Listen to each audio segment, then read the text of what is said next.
हजारों मिसाइलें locked and loaded हैं ईरान के लिए अगर ईरान ने यूएस के प्रेसिडेंट यानी कि मुझे यानी कि दीपक मुनि नहीं डोनाल्ड ट्रंप को असैसिनेट करने की कोशिश की। नमस्कार, मैं हूं दीपक मुनि और आप हैं मेरे साथ हिट टीवी पर। तो ट्रंप के असैसिनेशन का थ्रेट रियल होता जा रहा है। वॉल स्ट्रीट जर्नल ने यह रिपोर्ट ब्रेक की थी कि इजरायली इंटेलिजेंस ने यूएस को वार्न किया है कि ईरान ट्रंप को असैसिनेट करने का प्लान बना चुका है। जब ये न्यूज ब्रेक हुई थी उस वक्त ट्रंप टर्की में थे और उधर ईरान में अली अल खमनई का फ्यूनल चल रहा था, जहां पर हजारों की संख्या में लोग ट्रंप को मारने के लिए नारे लगा रहे थे, बैनर्स दिखा रहे थे और ट्रंप के पुतले भी जला रहे थे। ईरान में इस वक्त एक पॉपुलर ओपिनियन बन चुका है कि ट्रंप को निपटा दिया जाए। इससे पहले जब ट्रंप की पिछली प्रेसिडेंसी में ट्रंप ने Iranian Quds force commander Qasem Soleimani को ड्रोन स्ट्राइक में मरवाया था, तब भी ईरान के अंदर ऐसी ही आवाजें बुलंद हुई थी, पर कोशिशें नहीं की गई थी या फिर की भी गई होंगी तो पता नहीं चला। हाँ, ट्रंप पर कई बार असैसिनेशन अटेम्प्ट जरूर हुए पर उसमें ईरान का कोई हाथ नहीं निकला, सिवाय एक बार के जब एक ऐसे ही असैसिनेशन प्लॉट को यूएस एजेंसीज ने नाकाम किया था। एक पाकिस्तानी नागरिक आसिफ मर्चेंट को पकड़ा गया था। इन्वेस्टिगेशन हुई तो पाया गया कि उसे ईरान ने ट्रंप को असैसिनेट करने का प्लान बनाने के लिए भेजा था। खैर, पुरानी बातें हैं, मिट्टी डालिए। पाकिस्तान का नाम सुन के एक्साइटेड हो जाते हैं आप लोग। एनीवे, तो इधर मामला टाइट हो गया है। वजह यह है कि यूएस की खुद की इंटेल को ऐसे स्पेसिफिकेशंस मिल रहे थे, उड़ती उड़ती खबरें आ रही थी, पर कुछ कंक्रीट कंक्लूजन नहीं निकल पा रहा था। फिर जब लास्ट में इजराइल की मोसाद ने इस पर मोहर लगा दी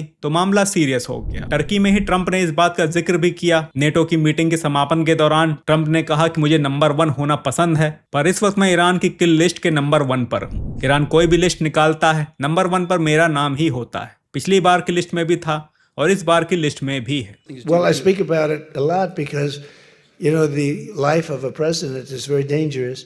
It's a very dangerous profession. No, I'm number 1 on the kill list for Iran. They're lovely people. I'm number 1. So I don't know. I can't tell you that, but I don't really care because I'm doing my job and I'm doing it, I hope, better than anybody's ever done it because we have a country that's hot and really, really successful. But I mention it only because it's on the list. I mean, it came out. There was another list came out yesterday, and I'm number 1 on. I like being number 1 on TikTok better, but I'm number 1 on the list for killing. Trump ऐसे तो बड़े funky रहते हैं, पर इस बार इनके माथे पे शिकन थी। और इस बार ट्रंप जब टर्की से रवाना हुए तो बजाय कतर के गिफ्टेड ब्रांडेड न्यू प्लेन के जिसे वो टर्की आए थे, ट्रंप ने पुराने और more reliable blue baby air force 1 से वापस गए। फिर आज सुबह सुबह ट्रंप की ये पोस्ट आती है। ट्रंप कहते हैं कि 1000 मिसाइल्स लॉक्ड एंड लोडेड हैं, हजारों और भी लाइन में हैं ईरान के लिए। अगर ईरान ने यूएस के सिटिंग प्रेसिडेंट यानी कि ट्रंप को असैसिनेट करने की कोशिश की, ट्रंप ने यह भी कहा कि मैंने ऑर्डर्स दे दिए हैं कि अगर कुछ ऐसा हो जाता है तो ईरान को पूरी तरह से खत्म कर दिया जाए और ये ऑर्डर्स अगले 1 साल तक लागू रहेंगे। Praise to be Allah, president Donald J Trump. तो यूएस के एजेंसी चाहे जितना सतर्क हों, इससे ट्रंप को फर्क नहीं पड़ता। ट्रंप पर्सनली पोस्ट करके ईरान को धमका कर ये श्योर करना चाहते हैं कि ईरान ऐसा कुछ ना करे, वरना भाई ईरान तो खत्म है। अच्छा, इसके अलावा ट्रंप ने और भी धमकियां दी। कहा कि अगले 24 घंटे के अंदर ईरान को ये पब्लिकली डिक्लेयर करना होगा कि स्टेट ऑफ हॉर्मुज ओपन है और ईरान ये प्लेज भी लेगा